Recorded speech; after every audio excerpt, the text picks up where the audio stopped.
gracias por acompañarnos a esta hora del día. Segundo bloque de Viva la Noticia. Ya en instantes nos metemos de lleno nuevamente en el tema del MP y la CICIG con toda la investigación presentada ayer. Mientras tanto, tenemos información de las calles. Es viernes, importante que usted tome en cuenta lo que está sucediendo. Y por eso está Dalia Santos lista para darnos toda la información. Gracias, compañeros, muy buenos días, un saludo a los televidentes. Importante saber cuáles son las condiciones del tránsito vehicular antes de salir de casa, así que prepárese porque hay lluvia en algunos sectores de la ciudad capital. Esto definitivamente es un factor de riesgo si no se extreman las medidas de precaución, más aún en caso de motoristas. Podrían derrapar en la cinta asfáltica tomando en cuenta que la combinación del agua, en este caso con la leve llovizna reportada, residuos de combustible, tierra sobre la cinta asfáltica podrían generar pues que se ponga bastante resbaladizo y esto podría pues provocar algunas caídas en motoristas, así que mucha precaución. Y quiero iniciar mi reporte de tránsito con una alerta. Incluso Julio de León nos daba a conocer ya hace unos momentos sobre un camión volcado. Aún no nos han enviado imágenes los agentes de la PMT Villanueva, pero se sabe que están trabajando sobre lo que es el kilómetro 23.5 de la ruta al Pacífico, donde se reporta un camión volcado. Posiblemente la excesiva velocidad y el asfalto mojado ha provocado que esté pues totalmente atravesado sobre la vía pública con sentido hacia el sur, e incluso hay dos grúas trabajando que también están generando complicaciones de tránsito para las personas que vienen de Amatitlán hacia la ciudad, así que mucha precaución. Si usted se desplaza cerca del lugar y encuentra complicaciones de tránsito, se está trabajando para retirar este camión volcado del kilómetro 23.5.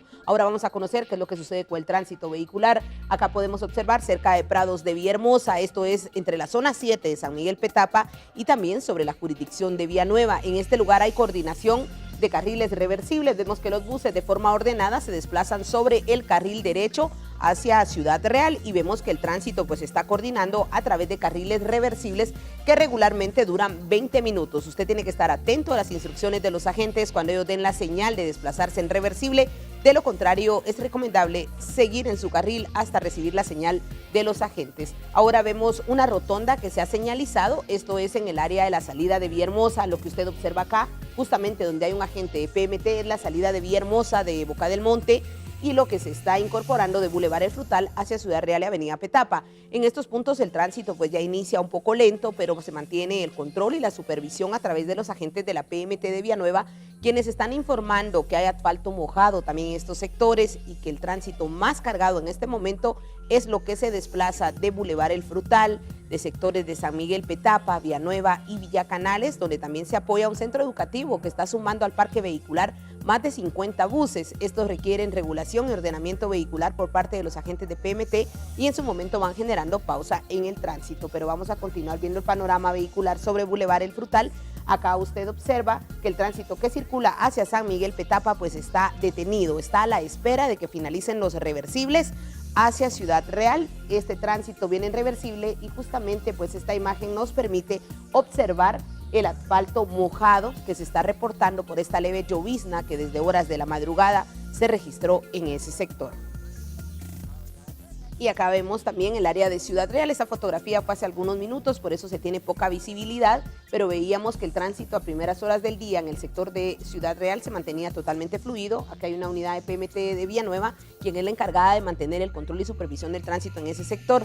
Se daba la alerta de una persona fallecida en la 46 calle Avenida Petapa. Ya los agentes han llegado al lugar y estas informaciones pues llegaron a través de nuestro call center 1531, pero reportan que no hay ninguna persona fallecida. Gracias a Dios no se reporta ninguna víctima en hecho de tránsito, fue una falsa alarma, así que estamos atentos de lo que pueda suceder en ese sector. Y este vehículo también ha generado problemas de congestionamiento para las personas que se desplazan sobre la calzada Raúl Aguilar Batres. Este vehículo obstaculizó el carril izquierdo en la 46 calle calzada Raúl Aguilar Batres. Ya fue asistido por agentes de PMT Villanueva, fue retirado. Esta es la importancia de que usted porte, por ejemplo, la herramienta necesaria para hacer cambios de llanta, para reparar su vehículo, alguna falla mecánica de emergencia. El conductor responsable pues portaba la herramienta necesaria y fue de forma inmediata que se retirara ese obstáculo de la vía pública, así que ya está totalmente liberado el paso en ese sector. Aquí vemos otras imágenes de lo que sucedía con este vehículo averiado. Y también finalizo mi reporte dándole la información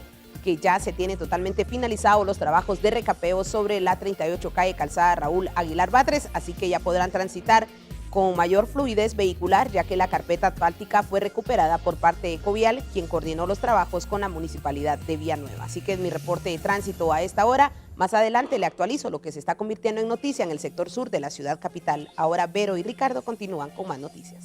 Y nos vamos con información de última hora. Gracias, Dalia, porque un bus extraurbano que va desde Antigua hacia la ciudad capital recibe un ataque en el Trébol y ha generado, por supuesto, conmoción allí en el lugar. Nuestra compañera Mónica Obando se encuentra en el lugar de los hechos para informarnos. Adelante. Gracias, compañeros. Efectivamente, nos encontramos en el Trébol. Según nos han informado, se ha registrado un nuevo ataque armado en contra de un bus de las rutas de Antigua. Este bus se dirigía en la 12 Avenida y Calzada Roosevelt cuando una motocicleta se aproximó y le disparó, quedando 2 impactos de bala, uno en la parte de enfrente y, según dicen, en el lado del copiloto. Según nos han indicado, en este último suceso no se ha registrado ninguna víctima mortal. Sin embargo, se ha atendido al piloto con crisis nerviosa. Este bus de la ruta de Antigua, Ciudad Vieja, se dirigía, como mencionábamos, por la calzada Roosevelt cuando fue impactada por estas personas. El piloto ha sido trasladado ya y atendido por los cuerpos de socorro con crisis nerviosa, así como también ya han salido los pasajeros que estaban en este lugar. Una amenaza más para los buses que, como sabemos, han sido víctimas tanto de varios ataques debido a extorsiones, como también se han registrado ataques armados por asaltos. Esta es la información que nosotros tenemos hasta el momento. Esto podría complicar un poco el tráfico en el lugar, aunque ya fue ahorillado el bus. Es la información que tenemos hasta el momento. Continuaremos nosotros informándoles desde las calles.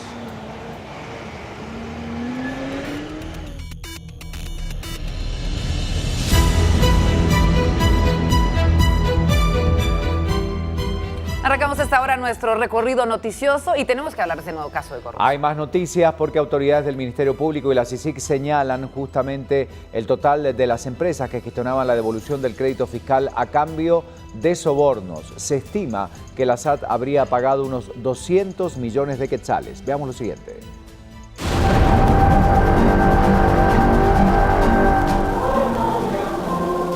Durante el periodo del Partido Patriota, la opacidad en la Superintendencia de Administración Tributaria se intensificó. Uno de los focos de corrupción identificados fue la devolución del crédito fiscal. Para agilizar el proceso, funcionarios de la SAT cobraron comisiones de hasta el 11.5%. Uno de los factores principales son los operadores o piezas claves, como Giovanni Marroquín Navas, que fue el eslabón entre la SAT y empresas que pagaron soborno, para obtener beneficiarse de la devolución del impuesto del valor agregado, IVA. Así lo señalan las investigaciones del Ministerio Público y CICIG.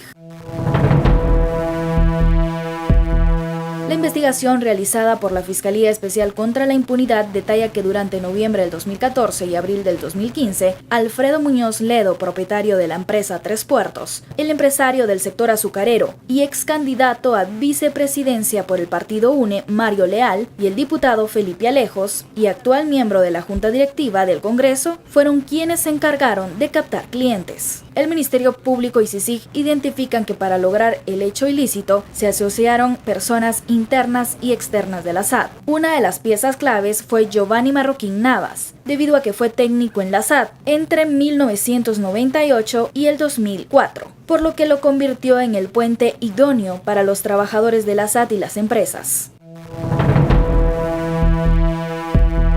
Entre los empresarios señalados de pagar sobornos para agilizar y tener prioridad en la devolución del crédito fiscal se encuentran Mario Roberto Leal Castillo, propietario del Ingenio Magdalena, su padre, Mario Roberto Leal Pivaral, y Luis Fernando Leal Toledo, ambos representantes legales del ingenio. También se encuentra Hugo Alberto Molina Botrán, Juan Milton Molina Botrán y Luis Alberto Paz Masek, que pertenecen a la empresa de aceite Olmeca. De la empresa Aceros de Guatemala se señala a María Eugenia Valdés Gómez, representante legal, el contador general Jorge Dagoberto Arriola Lucero y el gerente financiero Jorge Mario Morán Sosa. La otra empresa identificada fue Maya Quetzal Sociedad Anónima, de la que es propietario Inmar Walterio Item Rodríguez, la que se dedica a la exportación de chatarra.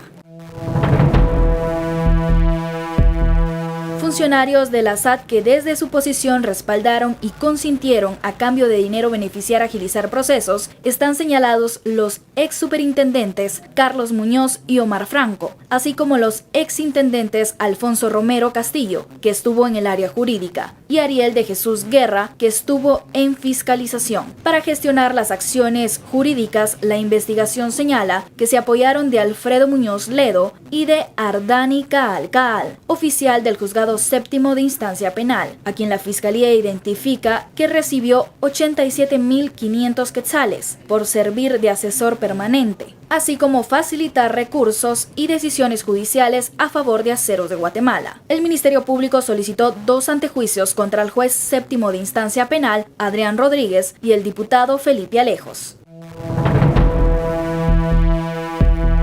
Para ocultar el pago de comisiones se hicieron cargo Marlon Marroquín, hijo de Giovanni Marroquín, Pablo Muñoz, hijo del ex superintendente Carlos Muñoz, y su trabajador Cristian René Álvarez, así como Mario Roberto Leal Castillo. También participó Jorge Raúl Cardona Alfaro. Los anteriores mencionados por el Ministerio Público y CICIG son señalados por lavar dinero. En el caso de Marroquín se encargaba de suscribir contratos de obra civil, los que no se ejecutaron, a través de diferentes empresas, así como organizar los cuadros que contenían el orden de créditos fiscales y el reparto de las comisiones. La investigación proviene del caso La Línea, debido a que el número telefónico de Giovanni Marroquín Navas fue intervenido por el Ministerio Público, en el que se escucharon 10.931 conversaciones. 6 meses sirvieron para desplegar una serie de investigaciones, entre ellas el caso Aceros de Guatemala, en el que 166 escuchas fueron relevantes para el Ministerio Público. En ellas se logró identificar cómo los intendentes de la SAT señalados manipularon informes entre el 2007 y 2009. Además, en el reportaje El Eslabón Perfecto realizado por Guatevisión en abril del 2017, el Ministerio Público dio a conocer que Marroquín Navas gestionó al menos 350 millones de quetzales en devolución de crédito fiscal, con el que se benefició de por lo menos 35 millones de quetzales, que fueron repartidos entre los integrantes de la organización criminal. El caso se encontraba en la Fiscalía de Delitos Económicos, pero debido a su nivel de impacto, el 31 de marzo del 2017, la investigación fue trasladada a la Fiscalía Especial contra la Impunidad. Desde las escuchas telefónicas captadas por el Ministerio Público ya sonaba el nombre del Ingenio Magdalena. La devolución del crédito fiscal se convirtió en un foco potencial debido a que la falta de fondos provocó una presa amplia de exportadores que esperaban la devolución del impuesto, y para poder obtenerlo de vuelta, sin esperar el orden de la lista, las empresas señaladas pagaron sobornos. Un caso obviamente de mucha resonancia y se siguen sumando algunos datos a este tema. Tenemos que seguir hablando, sí, de esto, porque al menos 9 empresas pagaron a esta estructura de la SAT para agilizar la devolución del crédito fiscal. Además, utilizaron varias modalidades. Estamos hablando de estos datos, tal como lo señalan las autoridades del Ministerio Público y la CICIG en la conferencia de prensa. Vemos que al menos hay 30 expedientes administrativos de devolución de crédito fiscal que fueron tramitados de manera irregular entre los años 2011, 2013 y 2014. Los clientes que solicitaban ese trámite fueron al menos 9 empresas: Aceros de Guatemala, Sociedad Anónima; Industria de Tubos y Perfiles, Sociedad Anónima, Maya Quetzal; la empresa de alcoholes, Sociedad Anónima; Ingenio Magdalena; Productos y Servicios Azucareros, Sociedad Anónima; Producción y Negocios Industriales Reforestadora de Palmas en el Petén, Sociedad Anónima; Ingenio Palo Gordo, Sociedad Anónima.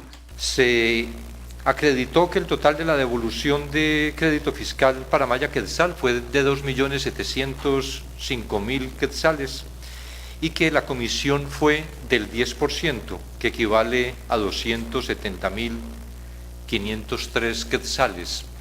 Aquí una aclaración, hay inclusive unos contratos de prestación de servicios que se hacen para esa agilización de pagos y se establece casi como una prima de éxito.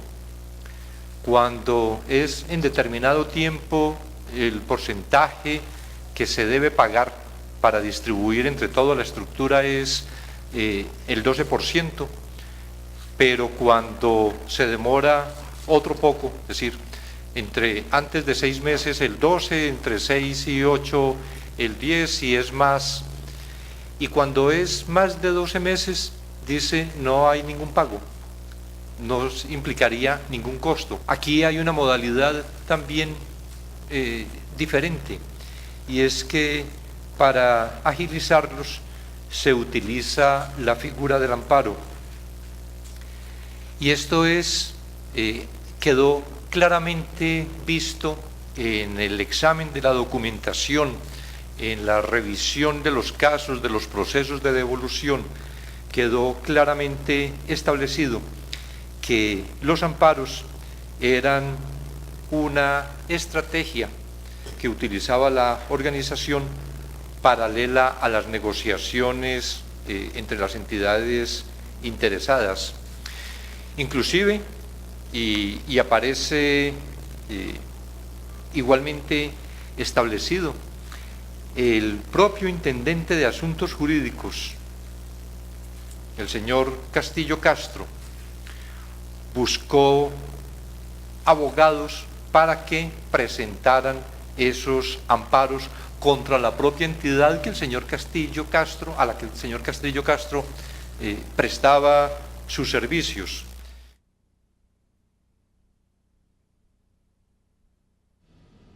Son varios los involucrados en esta investigación y vamos a conocer algunos otros datos también. Datos importantes de los perfiles de los personajes que están seriamente involucrados. Bueno, con esta investigación efectivamente surge la pregunta de, el perfil de Mario Leal Castillo, un personaje que participó recientemente en actos políticos y que es mencionado justamente en la investigación. Economista, empresario y político guatemalteco que pertenece a una de las familias más adineradas del país.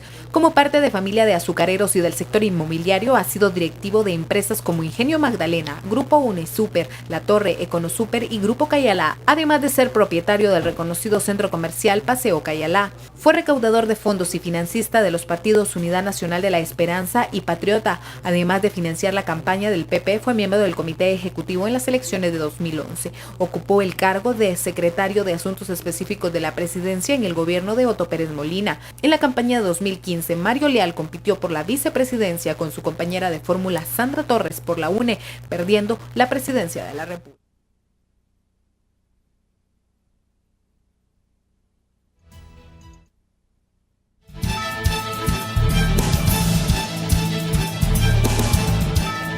Vamos a seguir abordando este caso. Hablamos de que las escuchas telefónicas fueron claves justamente para avanzar en esta investigación, pero es un nuevo caso que vuelve a generar mucho impacto, obviamente, en una institución tan importante como la SAT para el país. Manfredo Marroquín, de Acción Ciudadana, está vía telefónica. Manfredo, bienvenido a Viva la Noticia. Análisis que hacemos de este nuevo caso que involucra no solamente a empresarios, sino que vemos también solicitud de antejuicio contra funcionarios y contra un diputado de la República. Buen día, te escuchamos.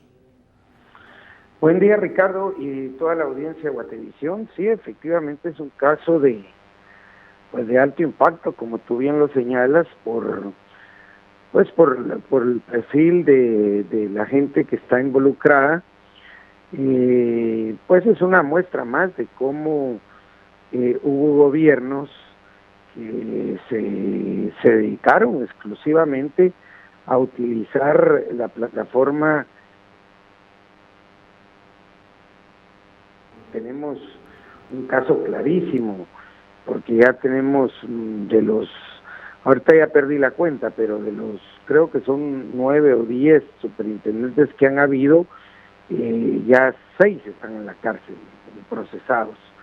Entonces sí, fue una institución que los gobiernos de turno utilizaron para Bueno, para extorsionar empresarios en primer lugar, y obviamente como una caja no chica sino gigante para enriquecimiento ilícito de empresarios, y obviamente aquí vemos incluidos diputados, jueces que se prestaban a estas operaciones. Como vemos también, Manfredo, la SAT vuelve a ser el común denominador, porque desde que arrancábamos hace algunos años con el caso La Línea, siempre de una u otra manera el tema del trabajo de la Superintendencia de Administración Tributaria, y como tú bien mencionas, con varios de los responsables a lo largo de estos años que hoy están bajo la lupa de la justicia, todo en definitiva se vincula siempre de una u otra manera a este organismo. Claro, era como yo te diría que era un epicentro importante de toda la estructura de corrupción del país. De hecho, recordemos que fue precisamente en el gobierno de Otto Pérez que esta estructura que hoy se descubre, que comandaba este señor Giovanni Marroquín, fue impuesta en la SAT por el gobierno de Otto Pérez en el segundo año. De hecho, en el primer año de Otto Pérez había un superintendente que, según entiendo yo, fue precisamente destituido por no aceptar que ingresara esta estructura. Y es evidente que había un contubernio completo con el Partido Patriota, precisamente para formar lo que hoy conocemos como La Línea. O sea, realmente si había un plan de gobierno de este partido, el plan de gobierno era cómo incrustar estas estructuras para lograr hacer estas grandes operaciones de desfalco tributario que hoy estamos conociendo. Gracias, Manfredo. Manfredo Marroquín, de Acción Ciudadana, haciendo un análisis de esta realidad. Y como decíamos, el Ministerio Público y la CICIG, hablando de la misma investigación, cuentan con varias pruebas en contra de esta estructura de defraudación. Una de ellas, una escucha telefónica que revela las conversaciones que realizaban para ponerse de acuerdo en las acciones que iban a concretar justamente para este pago del crédito fiscal y luego los sobornos. Dentro de los métodos especiales de investigación, encontramos un extracto de la sesión de la interceptación telefónica de negociaciones entre el superintendente de la SAT, Carlos Muñoz, y Giovanni Marroquín sobre otro de los expedientes tramitados por Acero de Guatemala. Es la sesión 416 de fecha 5 de noviembre de 2014. Giovanni Marroquín solicita a Carlos Muñoz, superintendente: Giovanni, vos campeón, te tengo un par de cosas que decir. La primera es, mírate ahí lo del hierro. De acuerdo a nuestros analistas, se estaban refiriendo a Acero de Guatemala, que hay unas cargas en el camión. El camión es el Banco de Guatemala. Una, al parecer, ya se hizo, porque era el Banco de Guatemala el que hacía la devolución del crédito fiscal. Una, al parecer, ya se hizo, pero no la han bajado. Carlos indica: mañana lo voy a ver con el chavo ese, Giovanni. La otra está por irse al camión, míratela, es de 1 pulgada. 1 pulgada equivalía a 1 millón de quetzales. La primera que ya está y la otra de 8 pulgadas, la de 8 pulgadas obviamente era 8 millones de quetzales. Carlos indica: esas 3 medidas están buenas. Giovanni responde: míratelo porque en esos va la comisión. Carlos indica: en total son como 12 pulgadas, o sea, 12 millones de quetzales. Las que miden las cajas. Giovanni: Simón, entonces míratelo ahí, y ahí está.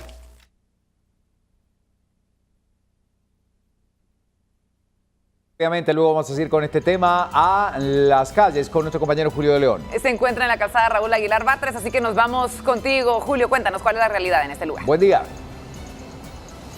Claro que sí, buen día compañeros. Calzada Raúl Aguilar Batres y 13 Calle es donde nos encontramos a esta hora de la mañana completamente en vivo. Ustedes estarán viendo las imágenes de cómo tanto en dirección sur como en dirección norte, es decir, saliendo hacia la parte sur o hacia la ruta del Pacífico, es esta la afluencia vehicular que se está manejando a esta altura de la 13 calle, una vez desemboca a la 35 calle, al final de la calzada Aguilar Batres para ingresar a la cuesta de Villalobos. Bueno, se genera también una cola de vehículos y debido a esto a que únicamente queda un carril, ya que el otro está activado en sentido contrario para todos los que vienen desde la cuesta de Villalobos hacia la Aguilar Batres. Y de hecho, pues bueno, le mostramos también las imágenes de cómo algunos de los usuarios del Transmetro pues han estado esperando hasta hace apenas unos minutos después de pues bueno, un buen tiempo de espera. Finalmente son recogidos por una de estas unidades, aunque sí pues notamos que van mucho más llenas que en otras épocas del año, y es que bueno, el servicio público, ¿no?, da mucho de qué hablar en este tipo de horarios, porque como ustedes lo pueden ver, sí empieza a ser bastante utilizado. Ahora, vámonos a distintos puntos de la ciudad capital, dependiendo de cuáles son los que más transitados están. Boulevard San Cristóbal es uno de ellos, sin lugar a dudas, ingresando desde el Boulevard Vías Deportivas, desde el Boulevard Sur hacia el Boulevard Principal, desembocando luego en el Puente Las Charcas. Es un congestionamiento bastante fuerte, donde ya muchos usuarios reportan hacer cola de vehículos, inclusive detenidos antes de lograr salir del Boulevard San Cristóbal. Si es que usted se encuentra en el anillo periférico, tome muy en cuenta que desde el acueducto de Villalinda, tanto en dirección hacia la zona 2 como en dirección hacia la zona 11, se genera la zona de vehículos, la cola de vehículos, es decir, desde el acueducto, pasando por la colonia Betania, por la colonia Naranjo, hasta llegar al Puente del Incienso, los vehículos están prácticamente detenidos, y sucede lo mismo en dirección contraria, desde el acueducto de Villalinda hasta pasar por la intersección con la calzada San Juan, calzada Roosevelt, y luego llegando hacia el sector de Las Charcas y de la Universidad de San Carlos. La movilidad es bastante lenta en esos sectores. También sucede lo mismo en el ingreso a través de la ruta El Salvador, a través del trébol de Vistahermosa, principalmente para los vehículos que toman ruta hacia el Boulevard Los Próceres y que también ingresan hacia la parte de zona 16 a través del Boulevard Vistahermosa de zona 15. Hablando de zona 16, el Boulevard Lourdes, en la salida hacia el sector de Cayalao, hacia la calzada La Paz, tenemos también información de una fuerte carga vehicular, especialmente antes de llegar al área de Cuatro Caminos, precisamente la que lleva hacia la parte de zona 5 o hacia zona 18 desde zona 16 o viceversa. Reporte de muchos usuarios es que hay pues una larga espera para poder transitar específicamente el semáforo que intercepta el Boulevard Austriaco con calzada La Paz. Estos serían algunos de los puntos más importantes que mencionar a esta hora de la mañana. El ingreso también a través de San Miguel Petapa hacia la avenida Petapa, que se encuentra paralela aquí mismo a la calzada Raúl Aguilar Batres, también es otro de los puntos más congestionados. Tómelo usted muy en cuenta. Teníamos una mañana un poco peligrosa con asfalto mojado, con neblina, que ya por ahora se ha mejorado esta situación climática. Sin embargo, pues sí se nota sin lugar a dudas que es un viernes con una mayor actividad vehicular en las calles. Con esta información vamos de vuelta a los estudios, por supuesto deseándoles a todos una excelente mañana de viernes.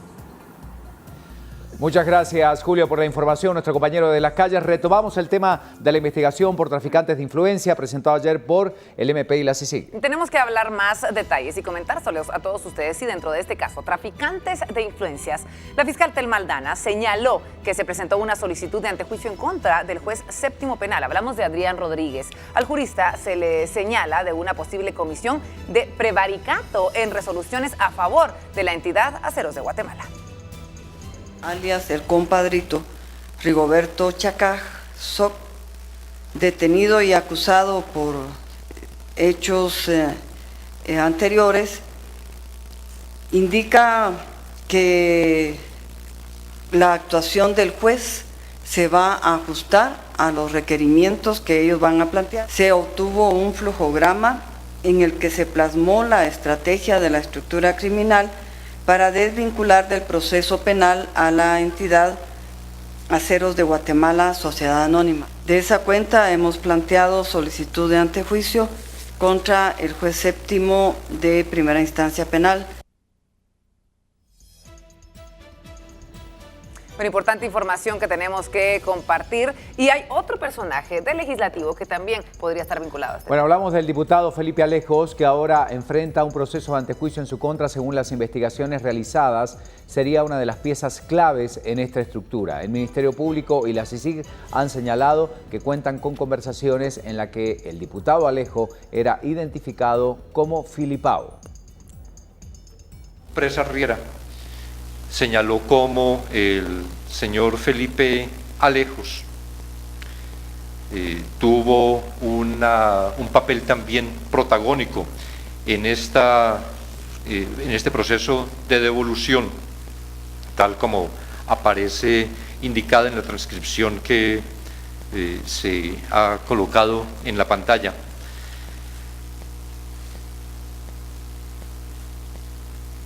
Sin embargo, acá no hubo un pago porque se estaba en ese proceso cuando el 16 de abril del 2015 se produjo la captura del señor Giovanni Marroquín y entonces quedó en suspenso naturalmente la acción que se venía adelantando. Se determinó que al diputado Felipe Alejos se le conocía como Filipao. El 8 de abril del año 2015 encontramos una conversación de esa fecha entre el señor Alejos y Marroquín a través de WhatsApp, de la cual se puede inferir, lógicamente, que se estaba negociando una devolución de crédito fiscal del contribuyente ZGAS de Centroamérica, Sociedad Anónima. En el lenguaje cifrado hacen relación al gas y es la empresa ZGAS. Se indica que el porcentaje es 10, negociado al final en 1.5 para Giovanni Marroquín y 1.5 para Felipe Alejos, quedando un 7% para otras personas. Tenemos las imágenes que hemos acompañado a la solicitud de antejuicio y alguna otra conversación entre Giovanni Marroquín y el diputado Felipe Alejos, donde hacen comentarios sobre los porcentajes que se estaban manejando y que iban a recibir. El señor Felipe Alejos citó a los representantes a un apartamento en la zona 14, edificio Ángel Gabriel, donde les contó que había clavos, refiriéndose a que la gente que operaba con él estaba siendo detenida por el caso La Línea. Así van surgiendo a medida que transcurría la conferencia los detalles, la información de cómo operaba este grupo de personas. Bueno, y tenemos que hablar de lo que sucedía unas horas antes de que se diera así esta conferencia de prensa por parte del Ministerio Público, en donde se señalara la participación del diputado Felipe Alejos. Queremos comentarles que el funcionario señaló que apoyaba el trabajo de la CICIG y también del Ministerio Público. De momento se ha solicitado el retiro de su inmunidad. Yo no tengo mayor información, no tengo pormenores.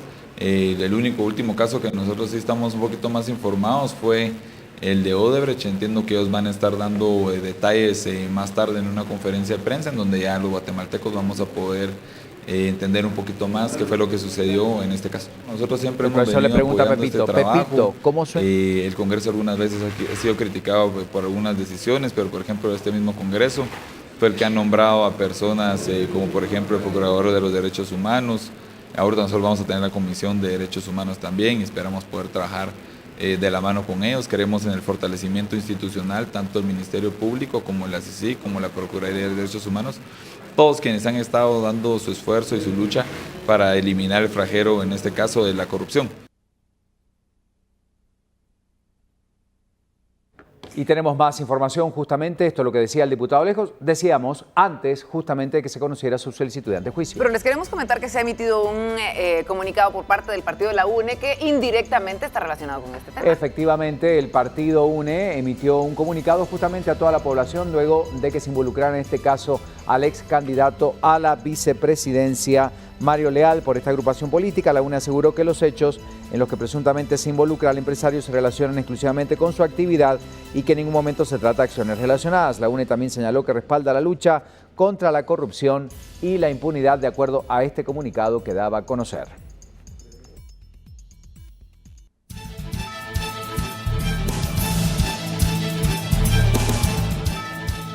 Bueno, este es el contexto, el panorama de todo lo ocurrido en relación a este tema. Justamente muchas instituciones también daban a conocer su impresión alrededor de este caso. Y saludamos a Renzo Rosal, analista político. Renzo, otro caso más de alto impacto. Platicamos hoy con algunos otros analistas desde muy temprano justamente y la repercusión que esto tiene, tomando como eje y siempre como un denominador alguna vinculación o relación con la Superintendencia de Administración Tributaria. Buen día, te escuchamos. Muy buenos días.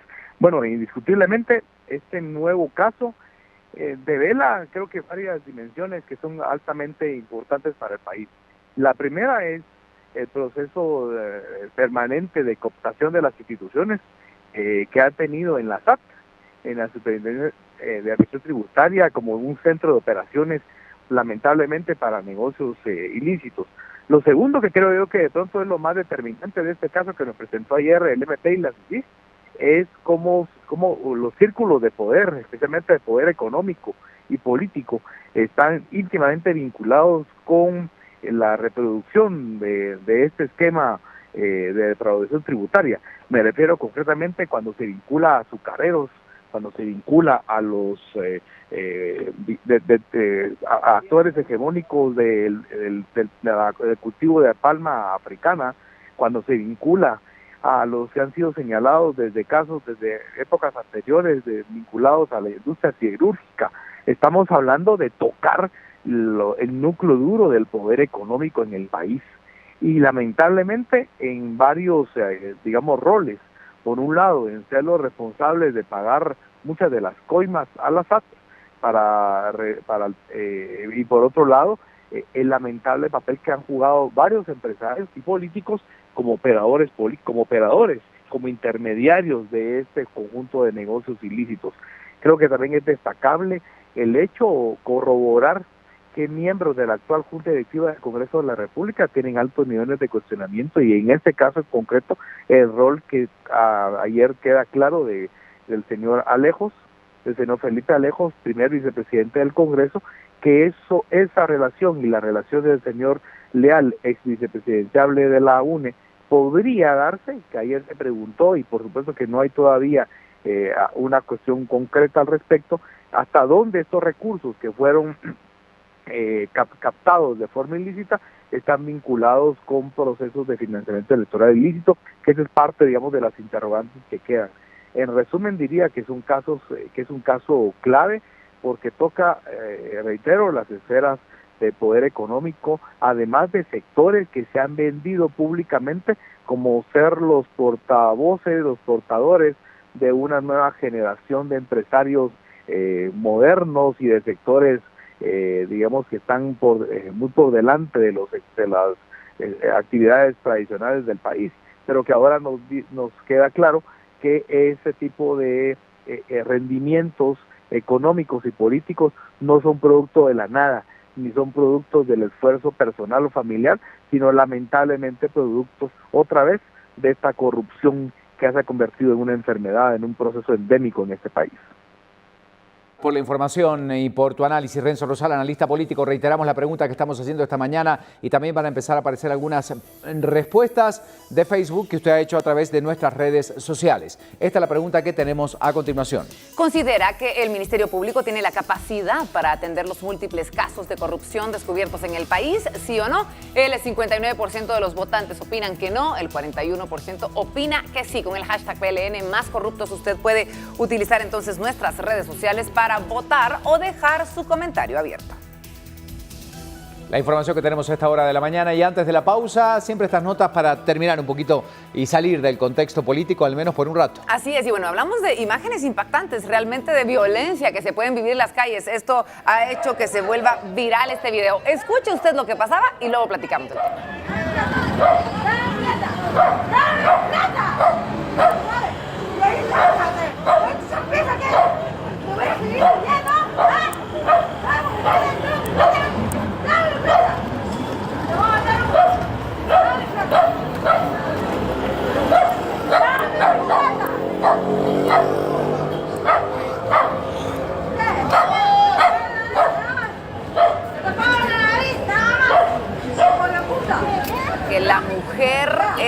está ejerciendo la fuerza contra el varón. Estamos hablando de una pelea callejera. La fémina le pide al sujeto que le devuelva un dinero, aparentemente, transeúnte de hasta un policía que parecía aparentemente de adorno. Veían cómo la mujer reclamaba furiosa una supuesta deuda y en algún momento también le dice, pégame o te pego. Ahí tiene usted. Pagame o te pego. Ah, sí, pagame o te pego. Pagame o te pego, sí. Pagame Ahí está. o te pego, mire usted. Hasta el perrito ladrando por la situación que se estaba dando. Y ella reclamándole el dinero, pero al parecer él no está dispuesto a devolverle la plata.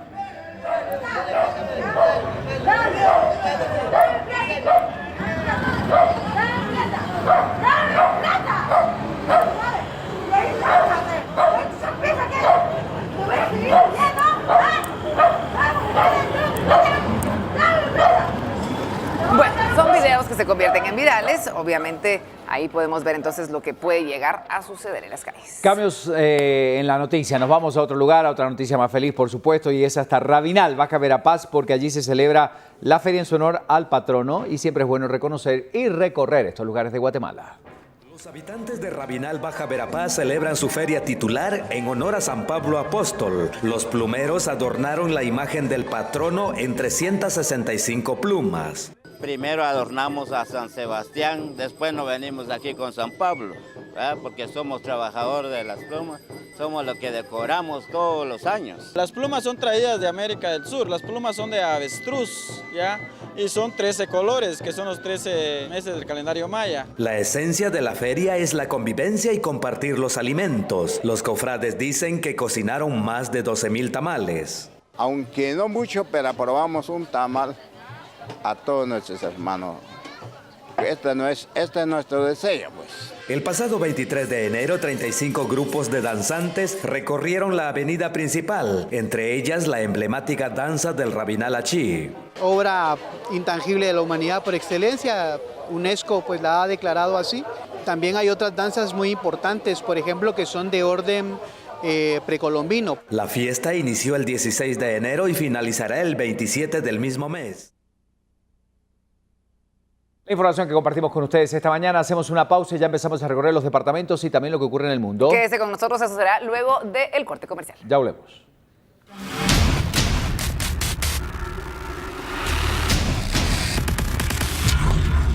Al volver, más información. 3 municipios de Escuintla han sido afectados por el abandono de los trabajos en la carretera al Pacífico, esto por la empresa Odebrecht.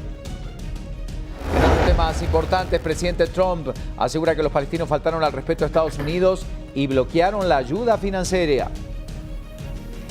Hablamos de Rusia porque en este lugar un turista japonés salta a la fama luego de bañarse en un río congelado. Esto a 60 grados bajo cero.